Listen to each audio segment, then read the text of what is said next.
ភាពនេះឲ្យវាប៉ុនទំហំស៊ីខ្វិនយើងចង់ពង្រីកពង្រួមយើងចង់បង្វល់យើងចង់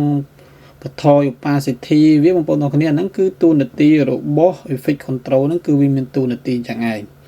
គឺយើងចង់ទាញរូបភាពហ្នឹងទៅក្រោមទៅលើទៅឆ្វេងទៅស្ដាំបង្វល់វាយ៉ាងម៉េចគឺវាមានតួនាទីនៅលើ effect control ហ្នឹងឯង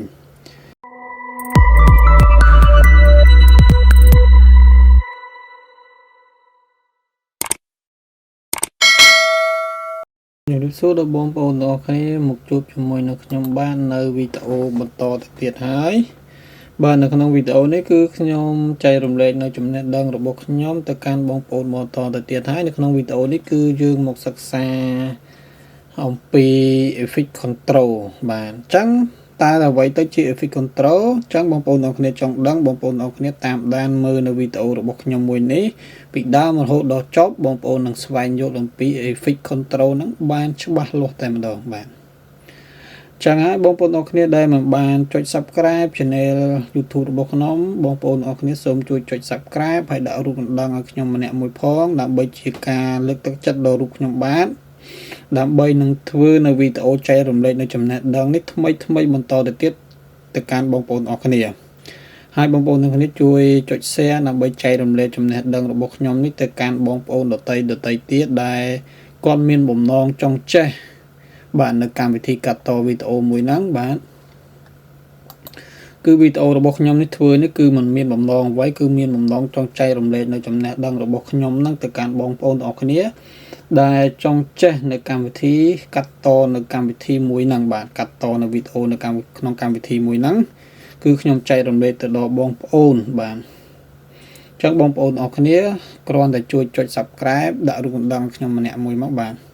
តោះឥឡូវបងប្អូនទាំងគ្នាកុំឲ្យខាតពេលយូរយើងចូលទៅសិក្សាទាំងអស់គ្នាបាទនេះបងប្អូនទាំងគ្នានេះគេហៅថា effect control នេះនៅត្រង់ម៉ៅដែលខ្ញុំដាក់មានពណ៌ត្រួយចេកហ្នឹងបងប្អូនទាំងគ្នាមើលទៅឃើញហើយនេះ effect control បាទដែលមាននៅជាប់ project របស់យើងហ្នឹងបាទអញ្ចឹងនៅក្នុង effect control ហ្នឹងបើសិនបើបងប្អូនទាំងអស់គ្នាអត់មានទេបាទបងប្អូនទាំងអស់គ្នាចូលមក Windows មកនេះ Windows នៅខាងលើនេះបងប្អូនត្រង់នេះបងប្អូនចូលមក Windows មករួចបងប្អូន scroll មើលពាក្យនេះ effect control នេះមកបងប្អូនចុចគ្រីសវាមកគឺវា load មកបានហើយបាទបងប្អូនដោះគ្រីសជាមួយខ្ញុំដោះគ្រីសហ្នឹងគឺ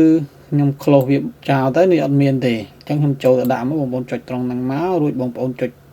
select ត្រង់ហ្នឹងមកគឺវា load មកហើយបងប្អូនចាច់ទាញទៅមុខទៅក្រោយបានដូចគ្នាតោះឥឡូវយើងទៅសិក្សាលម្អិតនៅលើ effect control ហ្នឹងតែម្ដងឥឡូវខ្ញុំចាប់ទាញនៅរូបភាពនេះមួយមកសិនបាទខ្ញុំចាប់ទាញរូបភាពមកដាក់នៅ track យើងនេះហើយខ្ញុំទាញវារៀងវែងបន្តិចចឹងដើម្បី effect control នោះគឺមានតួនាទីដែលយើងចង់ធ្វើនៅរូបភាពនេះឲ្យវាប៉ុនទំហំស៊ីខ្វិនយើងចង់ពង្រីកពង្រួមយើងចង់បង្វល់យើងចង់បន្ថយ opacity វាបងប្អូនទាំងគ្នាហ្នឹងគឺតួនាទីរបស់ effect control ហ្នឹងគឺវាមានតួនាទីចឹងឯងគឺយើងចង់ទាញរូបភាពហ្នឹងទៅក្រោមទៅលើទៅឆ្វេងទៅស្ដាំបង្វល់វាយ៉ាងម៉េចគឺវាមានតួនាទីនៅលើ effect control ហ្នឹងឯងបាទបើបងប្អូនទាំងអស់គ្នាអត់ស្វែងយល់អត់ដឹងអំពី effect control ទេគឺបងប្អូនទាំងអស់គ្នាចង់បរិយាបរួម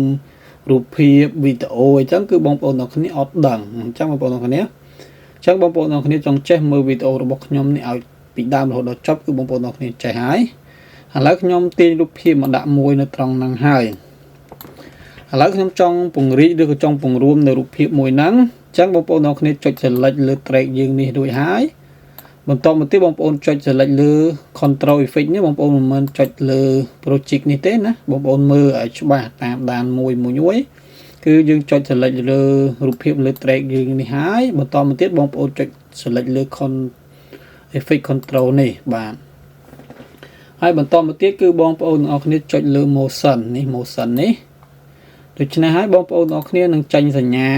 ឲ្យយើងចាប់ទាញនៅរូបភាពហ្នឹងទូចឬធំនេះបងប្អូនឃើញអត់ពេលដែលបងប្អូនអត់ចុចលើ motion នេះទេគឺវាអត់ចាញ់ឲ្យទេមើលបងប្អូនគ្នាខ្ញុំចុចសិនហើយនេះពេលដែលបងប្អូនអត់ចុច select លើ motion ទេគឺវាអត់មានចេញអាសញ្ញាបរិយារួមឲ្យយើងទេអញ្ចឹងបងប្អូនទាំងគ្នាចុច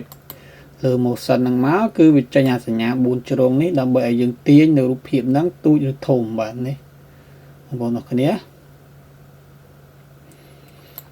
បាទនៅត្រង់ position នេះបងប្អូនអរគ្នា position នេះបានន័យថាយើងចង់រំកិលរូបភាពហ្នឹងឬក៏វីដេអូទៅឆ្វេងទៅស្ដាំឬទៅលើទៅក្រោមឥឡូវខ្ញុំឧទាហរណ៍ប្រាប់មើលឲ្យបងប្អូនតែម្ដងបងប្អូនទាញមកខាងនេះបាទខាងមុខនេះគឺរូបភាពវាមកខាងហ្នឹងដូចគ្នាបងប្អូនឃើញអត់បើយើងទាញមកខាងនេះគឺរូបភាពវាមកស្ដាំដូចគ្នាបងប្អូនឃើញអត់បងប្អូនបងប្អូនហើយត្រង់ចំណុចនេះគឺទៅលើទៅក្រោមបងប្អូនទាញមកខាងនេះគឺវាចុះក្រោមបងប្អូនទាញមកឆ្វេងគឺឡើងទៅលើបាទ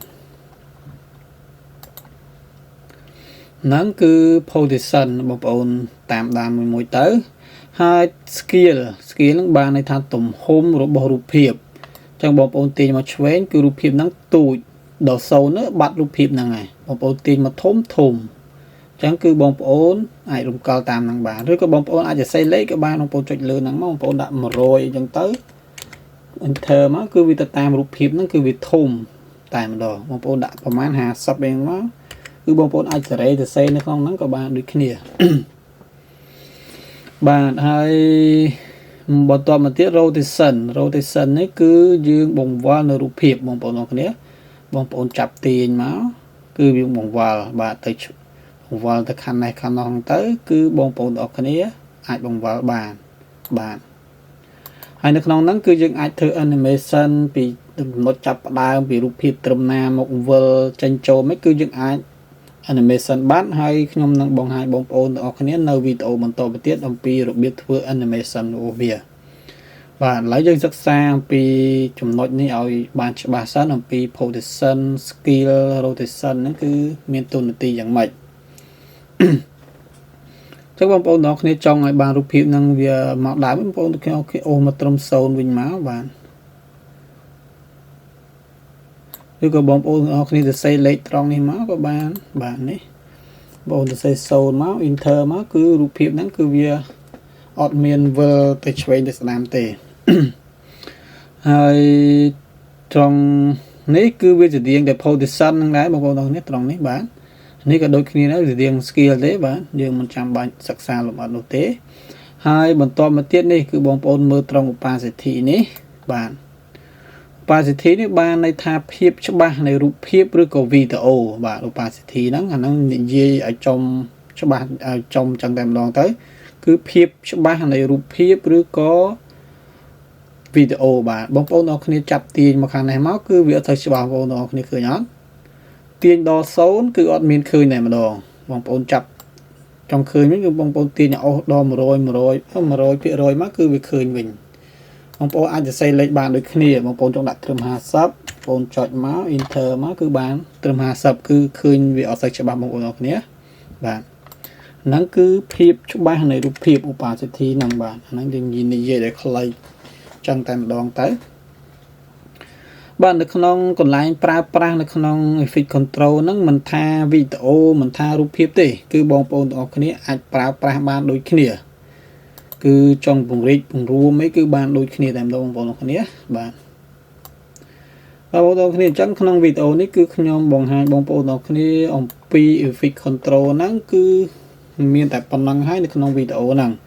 បាទអញ្ចឹងសង្ឃឹមថាបងប្អូនទាំងគ្នាដែលមិនបានចុច Subscribe Channel YouTube របស់ខ្ញុំសូមបងប្អូនទាំងគ្នាជួយចុច Subscribe ហើយដាក់រូបកណ្ដឹងឲ្យខ្ញុំម្នាក់មួយផងបាទ